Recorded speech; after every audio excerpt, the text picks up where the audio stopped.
E aí, pessoal, tudo pronto para mais uma sessão de estudos? Olha, hoje o tema é um daqueles que despencam em prova, viu? Princípios da administração pública.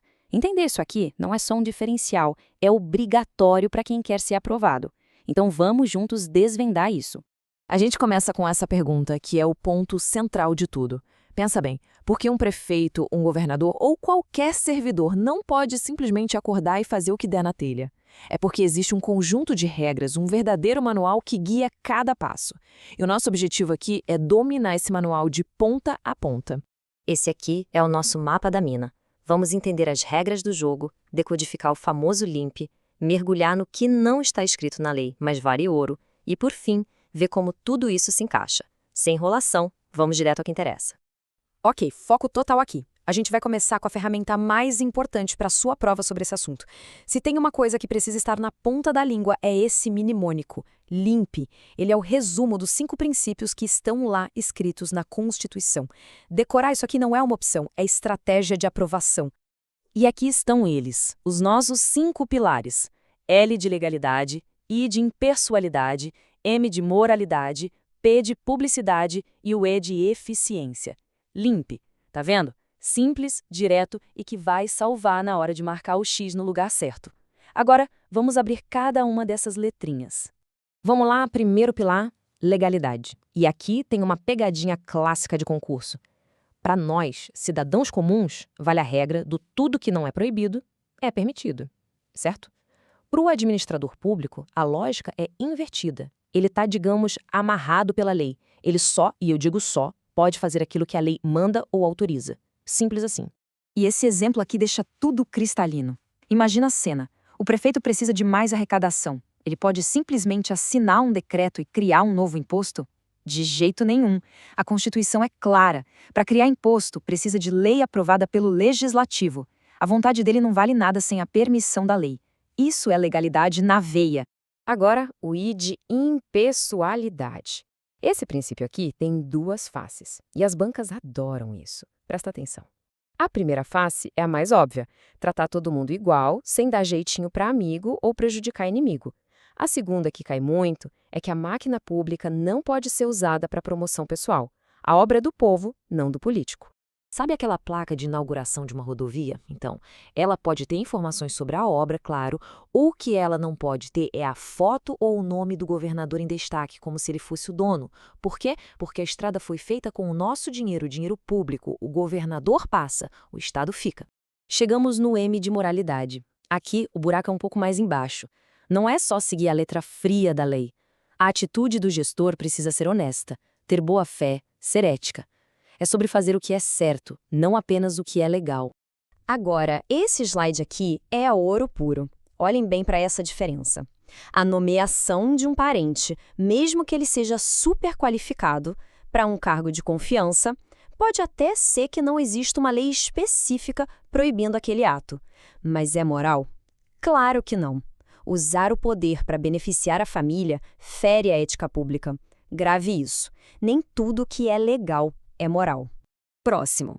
P de publicidade. A regra aqui é simples. O poder público não tem nada a esconder. Tudo o que ele faz tem que ser às claras, transparente. Os atos, as decisões, os contratos, tudo tem que ser publicado. Sabe por quê? Para que a gente, o povo, possa fiscalizar. Simples assim. E o melhor exemplo para a gente é o próprio edital de concurso. Já pensou se o edital fosse secreto? Como alguém ia se inscrever? Como ia saber as regras? A publicação no Diário Oficial é a publicidade em ação.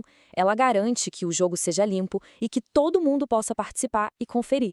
E para fechar o nosso LIMP, a letra E, de eficiência. Esse princípio é mais recente, mas é importantíssimo. Ele diz o seguinte: não adianta só ser legal e honesto. É preciso entregar resultado. É obrigação de usar bem o dinheiro público, que é suado e ilimitado, para gerar o maior benefício possível para a sociedade. É o famoso fazer mais com menos. Pensa um pouco nesse exemplo. Um sistema online para agendar consulta no SUS. Isso economiza o tempo de quem não precisa mais madrugar na fila e otimiza o trabalho do médico, que já sabe quem vai atender. Isso é eficiência pura. É usar tecnologia para melhorar a vida de todo mundo e gastar melhor os recursos. Certo, O limp está no bolso. Essa é a parte que está escrita, a ponta do iceberg. Mas para gabaritar de verdade, a gente precisa ir além. Existem outras regras, outros princípios que não estão lá tintim por tintim, mas que são a base de tudo. É aqui que a gente separa quem passa de quem fica pelo caminho. Então, bora para a nossa segunda parte, os princípios implícitos. Eles não estão lá no artigo 37 da Constituição, mas a gente consegue entender que eles existem por toda a lógica do nosso sistema. Compreender isso é entender a alma da administração pública.